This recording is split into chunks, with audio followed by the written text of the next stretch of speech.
Hey guys, what's up? Just a little quick break I'm going to take from the Halloween Horror Fest for now. Well, obviously I'll get right back on it as soon as this video is complete. But I just want to do a little quick recap of, I was at New York City Comic Con this weekend, Sunday only, obviously, the last day. And that's the only days I've been going, obviously, because Saturday tickets have been, well, pretty much next to impossible to get, or ticket badges as you would call them.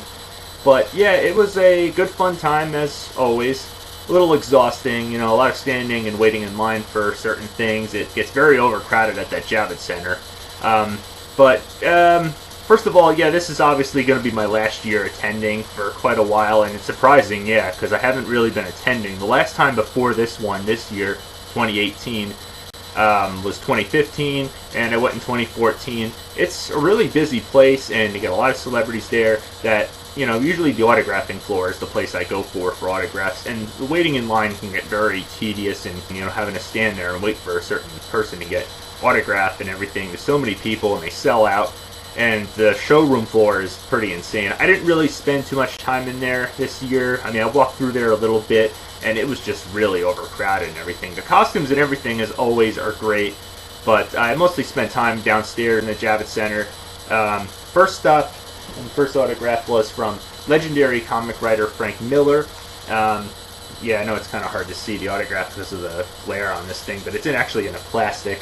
But he's autographed this, and he's probably, know him for obviously being a dark comic writer for obviously Batman Year One, The Dark Knight Returns, Sin City, and of course 300. I wanted to get him to autograph this one, but he wanted to charge extra for it, which I thought was pretty ridiculous. So I was like, screw this, I'm paying for just a one autograph from him. That's all I really wanted.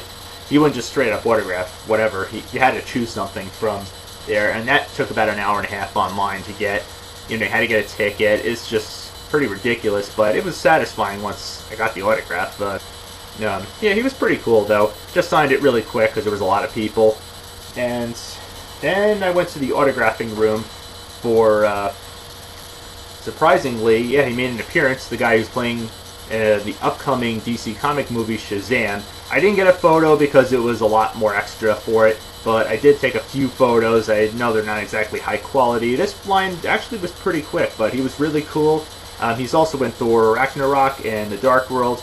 I know chronologically it's not correct, but he also did a voice in Disney's Tangled, but most importantly, as I said, he's going to be in this movie, which looks a little silly, but I'm keeping my faith on this one. I know DC comic movies have had a spotty history, but he seemed pretty cool, and it was great being able to meet him. Last and not least, I was really looking forward to this one. The voice of the short-lived but awesome Nickelodeon show, Invader Zim, which I have heard is actually coming back. He even said it himself, and I'm kind of excited for it. But it's going to be in a TV movie form, obviously, but hey, it's better than nothing, and this was a great show. And he also voiced Daggett in The Angry Beaver, so yeah, he was really great. I loved how when he first walked in, he was doing all the voice and everything. He's really hasn't lost an ounce of his voice, talent for these cartoons and everything. It's really great. I love how one person right in front of me, because you can actually ask for and pay for extra for a voice recording on your phone and everything like that, and he just did it like right in front of me, and it was really hysterical, and it just shows that these guys don't lose an ounce of their voice talent right there. So it's great that these people go the extra mile to really entertain us and do this for all of us. And I know how hard and exhausting it can really be. I mean, to have to do this 4 straight days, because some of these people are obviously only there on certain days. Some of them are there on all days, but honestly, I could never imagine having to do this all 4 days, the whole entire weekend. It's,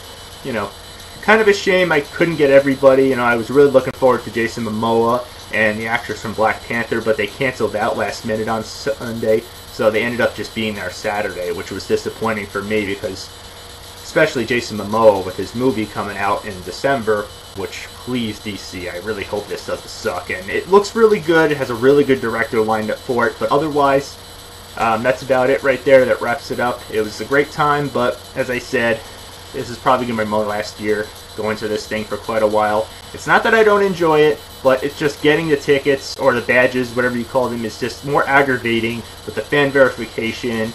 I understand they're trying to get rid of counterfeiting and scalpers and everything like that, but this is just getting ridiculous, and I was lucky I even got it this year after the whole aggravating waiting in the virtual queue line on the website, which is a requirement.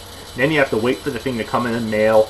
Hope for the sake it doesn't get lost, but overall, once you get past all that, it's a pretty good time. It's just very exhausting, overcrowded, and I might check out other Comic Cons if I get the chance. I've heard Rhode Island's is supposed to be really good. I'm checking the website and everything like that, but I'm not trying to put this one to shame or anything. I know it's pretty much neck and neck with San Diego's, but otherwise, good time, but it's just a lot more work than it really has to be. So, till next time, we'll get back to Halloween Horror Fest. Keep watching.